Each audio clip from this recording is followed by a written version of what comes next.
Hey guys, we're the Rubens and we're with the AU review at the Aussie BBQ at South by. Yeah, they've been good, yeah.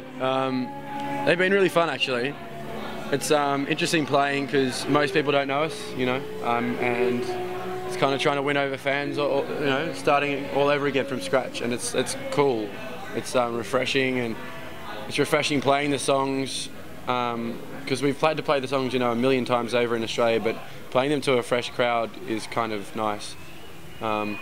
It's been good, man. Like, yeah, we played a few good showcases and a few acoustic shows and whatnot, and now we're at Aussie BBQ, obviously, and going to hopefully play the best one so far, and our last one. People are so lovely. I don't think we'll ever get looked after as well as we get looked after in Asia. Like, I think it's because bands, you know, a lot of bands don't bother to go there, and when bands do, they make sure you have a really great time, so you come back. And it's just like, we've had 2 trips there now, and it's ridiculous. Like, it's so nice. Everything's so easy. Everything flows. Everything's smooth. The audiences have been great. Like, the festival we played at in Hong Kong was Clock and Flap. The crowd was really great. Probably most of them never heard of us, but they're as good as any other crowd we've ever played to. It's really cool. We've just come from Europe. We did like 12 shows over there, and yeah, I'm pretty sure at every show, like, I like to think we won over a few people. That's all you can do, like, you know, in those kind of shows. We were supporting other bands, so it wasn't our crowd. All you can do is like hope that you win over a few people in the crowd, and they'll tell their friends, and you'll come back and be able to do your own headline, you know. After we wrote the album in New York last year, it's pretty much been our mission to basically not stuff up this, you know, last year, and not stuff up our shows over here as well. So you know, it's a lot of fun, like trying to learn really quickly. We didn't really have much experience beforehand, so I guess like playing as a tight unit has always been like a focus. So it's just a lot of fun, like learning quickly, and yeah. It's kind of like I think it's nice to be playing live first. There's not the same kind of pressure. Like when we had the success on Triple J with our first single that happened out of nowhere, we were like, shit, now we're gonna have to be a decent live band because people are gonna be actually at the shows. So we had to live up to, you know, the hype and the fact that people had heard our songs. But here, it's the opposite.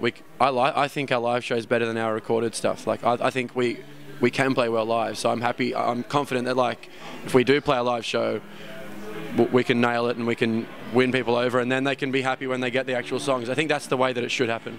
It was backwards for us in Australia, you know, but I think doing the groundwork and playing live, and then, you know, people getting interested and then going and buying our tracks is the right way for it to happen, because it's the experience live is way better, you know, everyone knows that. Yeah, well, Laneway was mad. I reckon that was probably the best tour we've ever played. It was just really, really, really cool. Got to tour with all really good bands that we really liked hanging out with, bands we'd never met before. So that was cool. I liked it.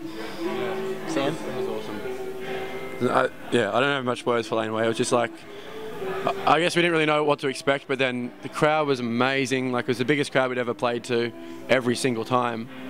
And hanging out with bands, like Zach said, is just awesome. Like, you actually get to know these people, and all these people are in similar situations to you, so you get advice, and we got to know some people. Yeah, it was definitely like a big family sort of touring Australia together, and just it was a lot of fun, and yeah, it was just a fun environment. It's good. So what's next for you guys? What's the rest of the year going?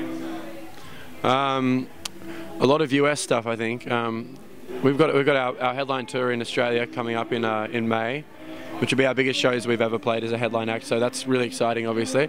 And then we're going to be back here for festivals and probably some supports, and it's just like we said, it's groundwork now back in the States. Obviously, we've got to be careful not to just leave our home territory and get too excited about being overseas, because it's like the kiss of death for a band, I think. Like, we've seen a lot of bands in Australia that, you know, their record sells well, or, you know, they're on Triple J and stuff, so they get a bit of interest overseas and end up spending a year or 2 away, and then they come back to nothing. Like, so we've got to be real, like, we're aware of the fact that we've got to have to be back and forth a lot. Like, we can't just disappear from Australia, because that's the one thing we've got for sure. Like, we've got nothing here. Like, we've got a label and management, but we don't have fan base really, you know, like we have in Australia. Like, that's our career there right now. So that's the only sure thing we have.